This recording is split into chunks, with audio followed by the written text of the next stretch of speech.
Jai Hind students. We are going to discuss about the Python and it's a fourth session of mine. In previous session, you have seen the loops and what the purpose of loop. Now today's agendas or objectives are, as you can see here, we'll see the nested if. We have seen the if and already the three flavors of if. That is a simple if, then if and else, then if, elif and else, or simply if and elif. Now today we are going to discuss about the nested if.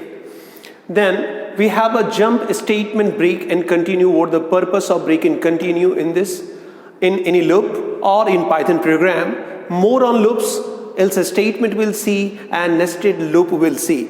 These are the objectives of today's, and we'll be able to finish the chapter 1 of Python revision tour after completion of these all objectives. So let's see one by one. Now before I'll like to talk, or I would start discussing about the nested if. If is one of the statement in Python that's called conditional statement, which help us to apply any condition. Now if can be a more cumbersome to apply the one if inside the other if, and that is what the nested if is. For example, if suppose a person is male and if his age is above than 40, but my first condition is if the person is male. How to write this? If the person is not male, the second condition not required to be evaluated. For that you have to write if sex or gender equal to male. This is one of the condition I have written, and inside this condition I am writing again second if is greater than 40. Then you want some action will be taken, anything that you want to perform. What you are going to see here, first of all the person will be checked for their gender or sex. If it is male, then if his age is 40 above, then this statement whatever written inside this will be activated. Now if the first if is not right, there is no chance of executing the second if. If the first if is valid, or if the evaluation of the first if is true, then it will go to the second if. And likewise you can have a third layer of the if, fourth layer of if, that again if the second is true, you can go to the third. Again third is true, you can go to the fourth. And that is what if inside the if is called nested if. So what is nested if? Once you are writing if statement within the if statement, then inside if statement is called nested because it's inside. So it's just, you can say, one if inside the other if is a nested if, and sometimes the situation demands we have to write more than one if. After evaluating the first if, you can go inside, then again you can have a different kind of evaluation, and that is what the nested if is. So I hope this nested if concept is clear, and the syntax I have written, both places you have to write the colon because it says, it's a compound statement or block you are creating. Now jump statements, break and continue. Now in our normal executions program flows from top to bottom. We discussed about it in my previous session. Simple program execute from the first line to the last line if there is something not special meanwhile. But a program sequence or execution sequence of the program can alter if there is a if statement. Then it will go inside, then again it will come out. If there is a loop, it will start executing the loop body till the loop is satisfied or the condition is true, and then it will come out from the loop. If there is a function statement written and you are calling in it a function, then of course for the Python will start looking for the definition of the function. It will jump to the body of the function, execute the all statement, then come back to the place where the function executing a statement was, and it will follow the same. So if there is a compound statement, it will come to that first. If there is a declaration of variable, it will go to that, and if there is a declaration of the function, then that statement will execute. This is how program flow, or how the program executes. Now If normal program flow is going on, if the loop is executing and forcefully you want to break it, then break a statement can be remembered. So break simply is a statement which help you to break the particular loops if it is an iteration.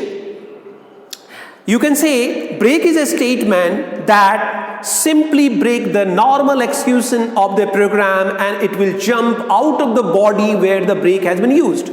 For example, if it is a if body and you had used the if break, then it will simply ignore the all statement of the if and it will come out from the if. If there is a loop statement and loop is supposed to be executed 10 times and the break statement has been used, so after break it will ignore the rest of the statement, it will jump out of the loop. That is what the break is. Let's see how to use the break statement.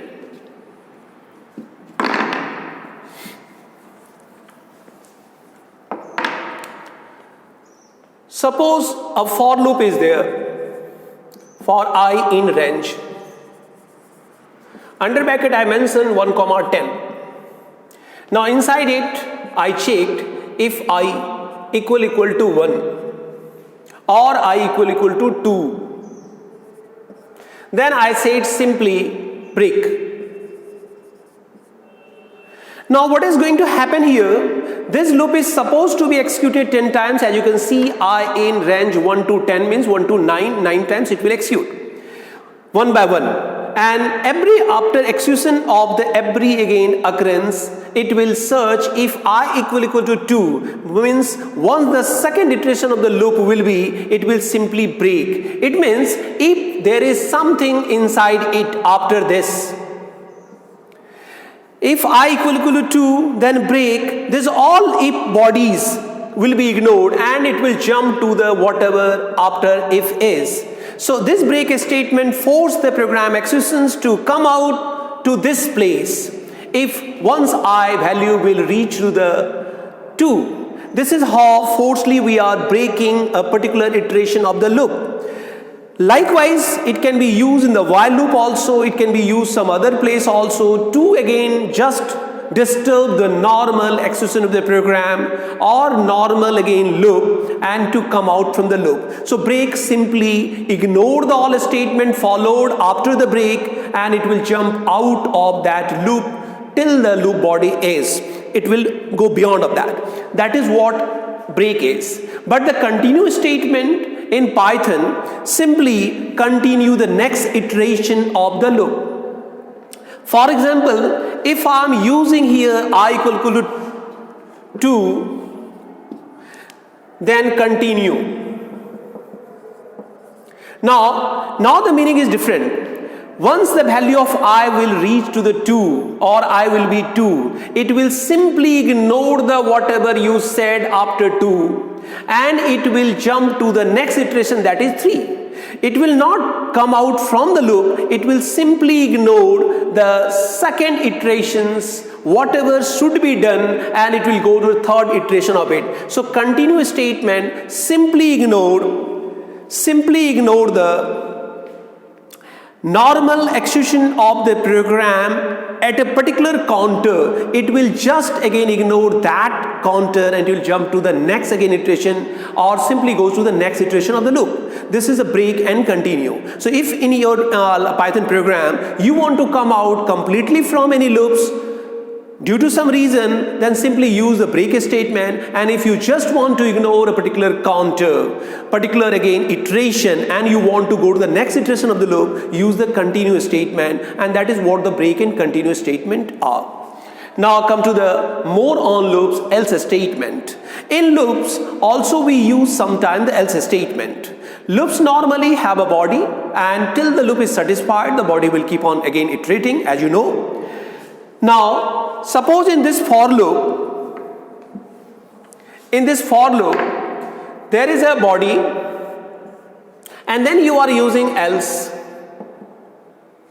and then there are statements. So till the value of I will satisfied my 1 to 9 it will run. As you can see, I equal to 1 to 10. So it will go through the 1, 2, 3, 4, 5, 6, 7, 8 and till 9. Once this for condition is not satisfied or becomes false, it will go to the else. So in a loop, else is used in Python to just again go to the, if the for statement or loop condition is not true, it will directly jump to the else statement. If you have something or something of this nature, you can use the else statement. Otherwise, we hardly use the else in the for loop. Else is just like else, it will only activate or it will only execute once the for or loops becomes false or evaluation of the loop becomes false. That is what else statement. Now nested loop. Now loop, as we all know, is one of the feature or is a statement in Python which help us to iterate or repeat a particular segment of code more than once or till we want. That is what loop is. Sometimes a loop can be inside other loop. Like most of the time, to repeat a particular pattern, we are using the for loop. And one for cannot be enough. For example, a for is there, and inside it you want another for, so you say for j in range, and then you say 1 comma I.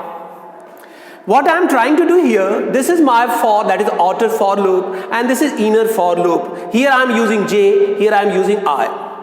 This I loop will execute from first to 9 or 9 times, you can say. This j depends on the I. On every execution of I, the j will repeat from 1 to I. It means once the value of I will be 1, that is the first time the loop will execute. The second loop, that is a nested loop, will go 1 to 1, that is a one time. Once I value will be 2, it will go to the 1 to 2, it will go to the 1 to 3, it will go to the 1 to 4. It means this loop will depend on the iteration of the first and what counter of the first loop is.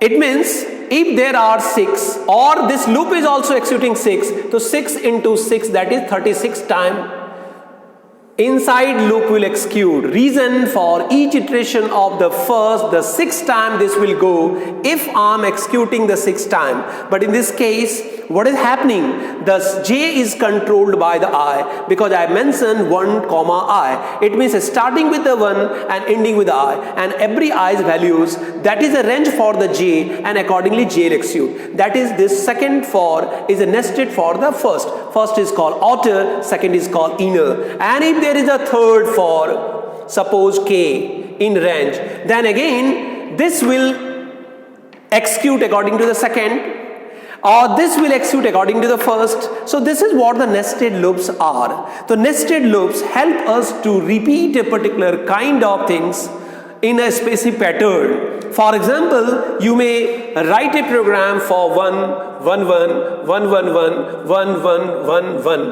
What you are seeing here, the repetitions of the particular kind of pattern. First time it is printing single 1, second time it is printing double 1, third time it is printing 3 times 1, and fourth time it is printing. It means my counter for the first to 5 it will be, because you want 1 2 3 4 number of rows I am talking, and then every moment you want 1 to be printed. Then if I am saying 1 to I, and then I am printing here print statement, print under bracket, then you are, since 1 you want only, so you say simply 1, and this is a fixed value you want that many times.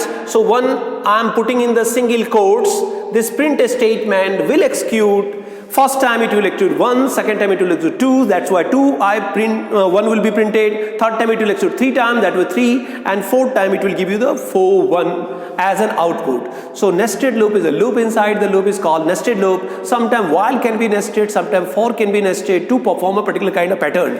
And this type of programs, once you have, first think about the how many rows are there. How many rows you are seeing here? 1 2 3 4. That many times the first loop should execute, and second time you see the pattern of the printing. If it is a 1 1, it's fine. If it is a 1 2, if it is 1 2 3, if it is 1 2 3 4. In this case, what you are seeing, the values changed. Early it was 1 1 1. Now the first time it is printing 1, second time it is printing 1 2 2, third time it is printing 1 2 3, fourth time it is printing 1 2 3 4. So my number of rows is again 4. So here it's a 1 2 5 means 4 time it will work. And then the pattern change. Now I can't write print 1 because 1 I don't want as an output. So I have to change this. I have to mention here J, print J. If you are just replacing this 1 with the print J, means the value of J I want. What you can see here, the first time J will execute 1, second time J will execute 2, third time J will execute 3, and fourth time J will execute 4 time, and you will get the output 1 1 2 1 2 3 1 2 3 4, and likewise. So you have to see the two things: how many times, how many rows are there. That should be the first criteria or range for the for loop. And in second for loop, you have to see what kind of output you want. Is it you want the I to be printed and you want the J to be printed, or it may be I and J to be printed? That depend on the pattern and the diagram that you have. This is what the nested for loop is. Now with this, the first chapter of the Python revision tour, that is chapter 1 itself of your book, has finished. Now we have exercises. Kindly try to solve the exercises which is based on this all 4 sessions of mine, and if you have any doubts you can let me know. Otherwise next day I'll discuss some of the typical areas of this chapter. Thank you all.